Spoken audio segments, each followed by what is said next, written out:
നമസ്കാരം. കർക്കിടക മാസം പുണ്യമാസമാകുന്നു. എന്നാൽ പഞ്ഞമാസം എന്നും കർക്കിടക മാസത്തെ പൊതുവെ പറയുന്നതാകുന്നു. കാരണം ആരോഗ്യ പ്രശ്നങ്ങൾ വർദ്ധിക്കുക, കൂടാതെ സാമ്പത്തികപരമായ പ്രയാസങ്ങൾ വന്നു ചേരുക, സാമ്പത്തിക ബുദ്ധിമുട്ടുകൾ അനുഭവപ്പെടുക, മനസൗഖ്യം ജീവിതത്തിൽ കുറയുക തുടങ്ങിയ കാര്യങ്ങൾ സംഭവിക്കാം. ഇത്തരത്തിലുള്ള കാര്യങ്ങൾ പൊതുവെ അനുഭവിക്കും എന്നാണ് പറയുക. എന്നാൽ ഈശ്വരാധീനം വർദ്ധിപ്പിക്കുവാൻ മറ്റൊരു ഉത്തമ മാസമില്ല എന്നും പരാമർശമുണ്ട്. അതിനാൽ തന്നെ ദേവീപ്രീതിക്കും വിഷ്ണു പ്രീതിക്കും പ്രസിദ്ധമായ മാസം കൂടിയാണ് ഈ മാസം, അതായത് കർക്കിടക മാസം. നാം ആർജിക്കുന്ന ഈശ്വരാനുഗ്രഹത്താൽ പുതിയ തുടക്കങ്ങൾ ചിങ്ങമാസത്തിൽ ചെയ്യുവാൻ സാധിക്കുന്നു എന്നും പരാമർശമുണ്ട്. ധാരാളം പണം വന്നു ചേരുന്നതിന് മുൻപായി തന്നെ, അല്ലെങ്കിൽ ശുഭകരമായ സമയം വന്നു ചേരുന്നതിന് മുൻപായി തന്നെ പഞ്ഞമാസത്തിൽ ചില സൂചനകൾ പ്രത്യേകിച്ചും ലഭിക്കുന്നതാകുന്നു.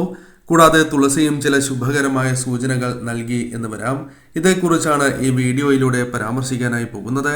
കർക്കിടക മാസ പൂജകളിൽ ഉൾപ്പെടുത്താൻ ആഗ്രഹിക്കുന്നവർ പേരും ജന്മനക്ഷത്രവും കമന്റ് ബോക്സിൽ രേഖപ്പെടുത്തുവാൻ ശ്രമിക്കുക. കാക്ക. വീടുകളിൽ നിന്നും കാക്ക ആഹാരം കഴിക്കുന്നത് ഏറ്റവും ശുഭകരമായ ഒരു കാര്യം തന്നെയാകുന്നു. ശുദ്ധജലം കുടിക്കുന്നതും അഥവാ നാം നൽകിയ ശുദ്ധജലം കാക്ക സ്വീകരിക്കുന്നത് സർവ്വ ഐശ്വര്യപ്രദമാകുന്നു. സ്വർണ്ണ നിറത്തിൽ അല്ലെങ്കിൽ മഞ്ഞ നിറത്തിലുള്ള വസ്തുക്കൾ വീടുകളിൽ കൊണ്ടുവന്ന് ഇടുന്നതും ഏറ്റവും ശുഭകരമാണ്. പിതൃപ്രീതി ജീവിതത്തിൽ വന്നു ചേരാൻ പോകുന്നു, അല്ലെങ്കിൽ ഇരട്ടിക്കാൻ പോകുന്നു, അതിനാൽ സൗഭാഗ്യങ്ങൾ വന്നു ചേരാൻ പോകുന്നു എന്നും അർത്ഥമാക്കാം. ധനലാഭത്തെയാണ് പ്രധാനമായും സൂചിപ്പിക്കുന്നത്. പൂച്ച. പൂച്ചയുമായി ബന്ധപ്പെട്ടും ചില കാര്യങ്ങൾ മനസ്സിലാക്കേണ്ടതായിട്ടുണ്ട്.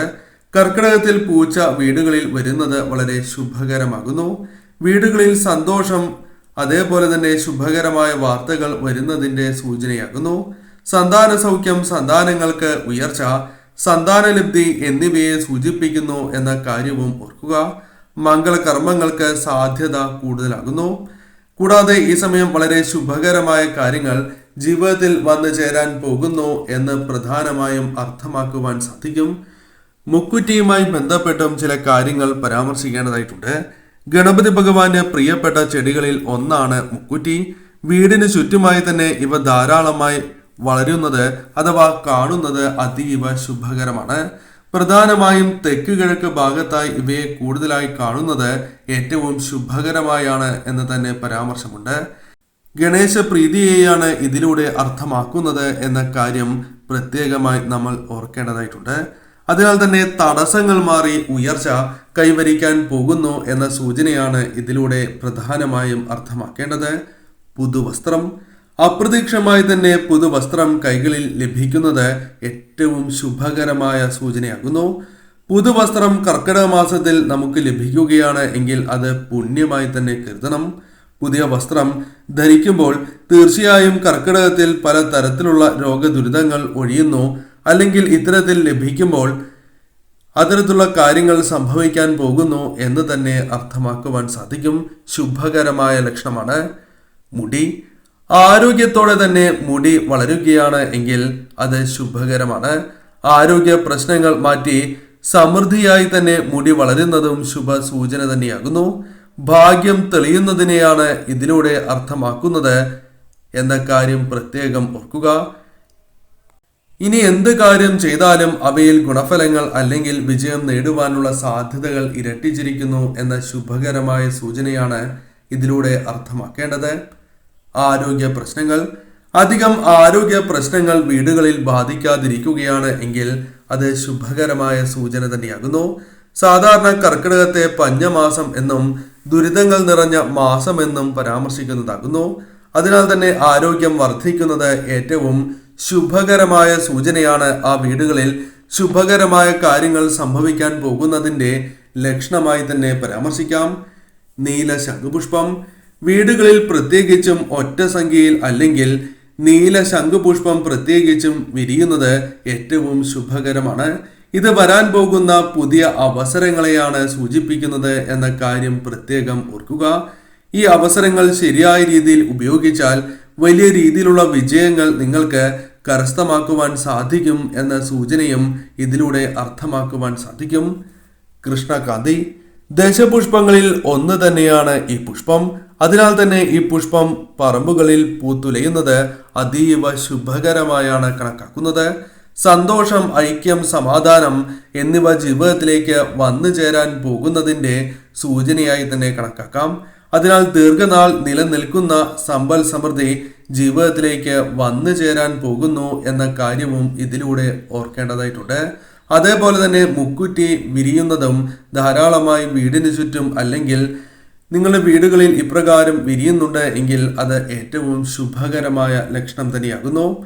നായയുമായി ബന്ധപ്പെട്ടും ചില ലക്ഷണങ്ങൾ പരാമർശിക്കേണ്ടതായിട്ടുണ്ട്. കർക്കിടക മാസത്തിൽ നായ വീടുകളിൽ വരുന്നത് അതീവ ശുഭകരമാണ്. പ്രത്യേകിച്ചും കറുത്ത നായ വീടുകളിൽ വരുന്നത് ഏറ്റവും ശുഭകരമായാണ് കണക്കാക്കുക. ഭൈരവദേവന്റെ സംരക്ഷണത്തെ ഇത് സൂചിപ്പിക്കുന്നു എന്ന കാര്യവും ഓർക്കേണ്ടതായിട്ടുണ്ട്. പണം, കടം കൊടുത്ത പണം അപ്രതീക്ഷിതമായി തിരികെ ലഭിക്കുന്നതായ അവസരങ്ങൾ വന്ന് നാം നൽകിയതായ പണമായിരിക്കും, പക്ഷേ ആ പണം നൽകിയ കാര്യം നാം പോലും മറന്നു പോയിട്ടുണ്ടാകും എന്നതാണ് വാസ്തവം. എന്നാൽ അത്തരത്തിലുള്ള പണം തിരികെ കൈകളിൽ ഏൽപ്പിക്കുന്നതും ശുഭകരമാണ്. ധാരാളം പണം വന്നു ചേരാൻ പോകുന്നതിന്റെ സൂചനയായി തന്നെ കണക്കാക്കേണ്ടതായിട്ടുണ്ട്. അതേപോലെ തന്നെ സന്തോഷകരമായ നിമിഷങ്ങൾ, അകാരണമായ സന്തോഷം അനുഭവപ്പെടുകയും എപ്പോഴും മുഖത്ത് പ്രസന്നമായ ഒരു ചിരി, സന്തോഷകരമായ അവസരങ്ങൾ ജീവിതത്തിലേക്ക് വന്നു ചേരുന്നതും ഏറ്റവും ശുഭകരമാണ്. ജീവിതത്തിൽ വലിയ ഉയർച്ചകൾ വരാൻ പോകുന്നു എന്ന കാര്യമാണ് ഇതിലൂടെ അർത്ഥമാക്കേണ്ടത്. ചിങ്ങമാസത്തിൽ ശുഭകരമായ ഫലങ്ങൾ വന്നു ചേരാൻ പോകുന്നു എന്ന് ഇതിലൂടെ അർത്ഥമാക്കുവാൻ സാധിക്കും. തുമ്പ, മാവേലിയെ നാം വരവേൽക്കുവാൻ ഉപയോഗിക്കുന്നതായ ഒരു സസ്യമാണ് തുമ്പ. അതിനാൽ തന്നെ വീടിനും പരിസരത്തും കൂടുതലായി തുമ്പയെ കാണുന്നതും തുമ്പ വിരിയുന്നതും അഥവാ തുമ്പയുടെ പുഷ്പത്തെ കാണുന്നത് പോലും ഏറ്റവും ശുഭകരമാണ്. നല്ല കാലം ആരംഭിക്കാൻ പോകുന്നതിന്റെ സൂചനയായി തന്നെ ഇതിനെ കണക്കാക്കാം. ഭാഗ്യമാണ് എന്ന് തന്നെ പരാമർശിക്കാം. കയ്യിൽ പണം നിൽക്കുന്നു. എത്ര തന്നെ നിങ്ങൾ ചെലവാക്കിയാലും പണം കയ്യിൽ നിൽക്കുകയും പണം വന്നുകൊണ്ടിരിക്കുന്നതും ഏറ്റവും ശുഭകരമായ ലക്ഷണമാണ്.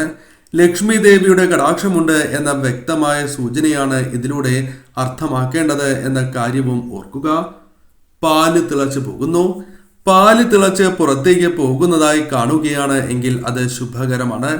കർക്കിടക മാസത്തിൽ ഇങ്ങനെ ഒരിക്കലെങ്കിലും നിങ്ങൾക്ക് സംഭവിക്കുന്നത്, അറിയാതെ സംഭവിക്കുന്നത് മഹാഭാഗ്യമായി തന്നെ കരുതാവുന്നതാകുന്നു.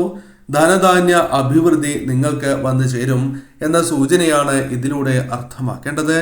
തുളസിയുമായി ബന്ധപ്പെട്ടും ചില ലക്ഷണങ്ങൾ പരാമർശിക്കുന്നതാകുന്നു. പ്രത്യേകിച്ചും പച്ച നിറത്തിൽ തുളസി ധാരാളമായി വളരുന്നത് ഏറ്റവും ശുഭകരമാണ്. വീടുകളിൽ സന്തോഷം വന്നു ചേരുന്നതിന്റെ സൂചനയായി തന്നെ കണക്കാക്കാം. പ്രശ്നങ്ങൾ അകലുന്നു എന്ന സൂചനയാണ് ഇതിലൂടെ നാം മനസ്സിലാക്കേണ്ടതായിട്ടുള്ളത്. കൂടാതെ നിങ്ങളുടെ ജീവിതത്തിൽ ശുഭകരമായ ചില വാർത്തകൾ തേടിയെത്താൻ പോകുന്നു എന്ന കാര്യം ഓർക്കേണ്ടതായിട്ടുണ്ട്. ഒന്നിലധികം തുളസി പിടിച്ചു വരുന്നുണ്ട് എങ്കിൽ അത് ശുഭകരമായ ലക്ഷണമായി തന്നെയാണ് കണക്കാക്കുന്നത്. കർമ്മരംഗത്ത് ശുഭകരമായ ഫലങ്ങൾ, ഉയർച്ച വന്നു ചേരാൻ പോകുന്നതിന്റെ സൂചനയായി കണക്കാക്കാം. ശരിയായ രീതിയിൽ പരിപാലിക്കുന്നതും ഏറ്റവും ശുഭകരമാണ്. അതിലൂടെ ഐശ്വര്യവും സമൃദ്ധിയും ജീവിതത്തിൽ വന്നു ചേരാൻ പോകുന്നു എന്ന കാര്യവും ഓർക്കേണ്ടതായിട്ടുണ്ട്.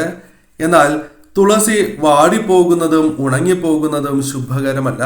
അത് ദോഷകരമായ ഫലങ്ങൾ വന്നു ചേരാൻ പോകുന്നതിന്റെ സൂചനയാണ് എന്ന കാര്യം പ്രത്യേകം ഓർക്കേണ്ടതായിട്ടുണ്ട്. എന്നാൽ തുളസിയുടെ സുഗന്ധം വീടുകളിൽ നിറയുന്നത് ഏറ്റവും ശുഭകരമാണ്. ഇത് ഉയർച്ചയെയാണ് സൂചിപ്പിക്കുന്നത്.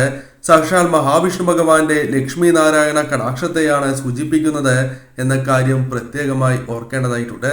സന്തോഷവും സൗഭാഗ്യങ്ങളും ആ വീടുകളിലേക്ക് വന്നു ചേരാൻ പോകുന്നു എന്ന് ഇതിലൂടെ അർത്ഥമാക്കുവാൻ സാധിക്കും.